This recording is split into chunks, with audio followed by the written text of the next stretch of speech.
ओम ब्रह्म सत्यम सर्वदा। एक पंडित जी और उनकी पत्नी में आज एक संतोष देखिए।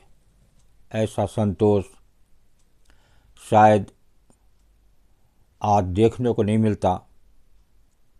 नित पति पत्नी परेशान है, एक मन में संतोष नहीं है। आज इसी पर एक दास का प्रसंग। पंडित श्री रामनाथ शहर के बाहर अपनी पत्नी के साथ रहते थे।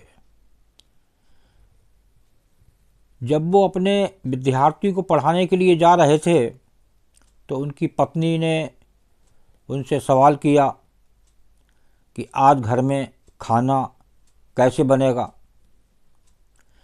क्योंकि घर में केवल मात्र एक मुट्ठी चावल भर ही है। पंडित जी ने पत्नी की और एक नज़र से देखा, फिर बिना किसी जवाब के वो घर से चल दिए। शाम को वो जब वापस लौटकर आए तो भोजन के समय थाली में कुछ उबले हुए चावल और पत्तियां देखीं।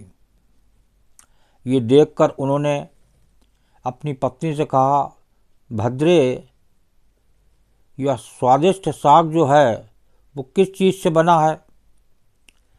मैंने जब सुबह आपके जाते समय आपसे भोजन के विषय में पूछा था तो आपकी दृष्टि इमली के पेड़ की तरफ गई थी। मैंने उसी के पत्तों से ये साग बनाया है। तो पंडित जी ने बड़ी निश्चितता के साथ कहा, अगर इमली के पत्तों का साग इतना स्वादिष्ट होता है फिर तो हमें चिंता करने की कोई आवश्यकता ही नहीं है। अब तो हमें भोजन की कोई चिंता ही नहीं रही। जब नगर के राजा को पंडित जी की गरीबी का पता चला तो राजा ने पंडित को नगर में आकर रहने का प्रस्ताव दिया। देखिए, जो नगर का राजा था, जब उसे पता चला कि पंडित जी बहुत गरीब हैं, किस तरह के वो दिन अपने यापन कर रहे हैं, तो राजा आकर उन्होंने क्या प्रस्ताव दिया, आगे श्रवण करते हैं।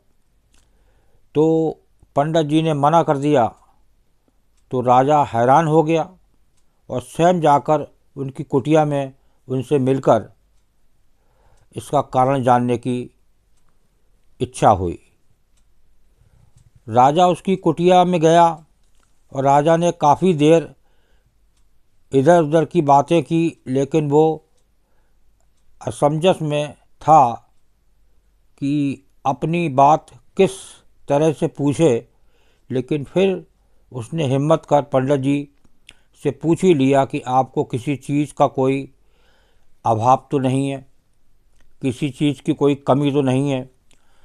तो पंडित जी ने हंसकर बोले, ये तो मेरी पत्नी ही जाने। इस पर राजा पत्नी की ओर आमुख हुए और उनसे वही सवाल किया।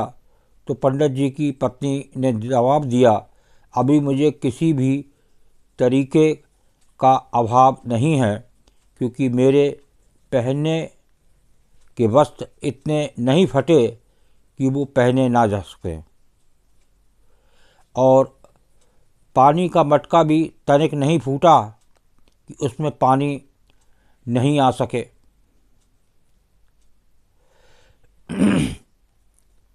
और इसके बाद मेरे हाथों की चूड़ियाँ जब तक हैं, मुझे किसी चीज़ का क्या अभाव हो सकता है। और फिर सीमित साधनों से भी संतोष की अनुभूति हो तो जीवन आनंदमय हो जाता है। तो एक जीवन का आनंदमय होना एक संतोष पर निर्भर करता है। देखिए, एक संत कबीरदास जी संतोष के अंग से एक वाणी से समझ सकते हैं कि संसार में ऐसे भी जीव हैं जो जिनके ऊपर एक प्रभु का भरोसा है, कोई कमाई नहीं है, फिर भी वो पूरनहार, वो समर्थ उनका ध्यान करता है। तो आइए वाणी पढ़े सेवन करें। चिंता मत कर निश्चिंत रहे, पूरनहार समर्थ। जल थल में जो जीव हैं, उनकी गांठे न अर्थ। चिंता मत कर निश्चिंत रहे, पूरनहार समर्थ। जल थल में जो जीव हैं, उनकी गांठ न अर्थ। हे मनुष्य, तू चिंता मत कर, निश्चिंत रहो। पूर्ण करने वाले स्वयं समर्थ प्रभु हैं।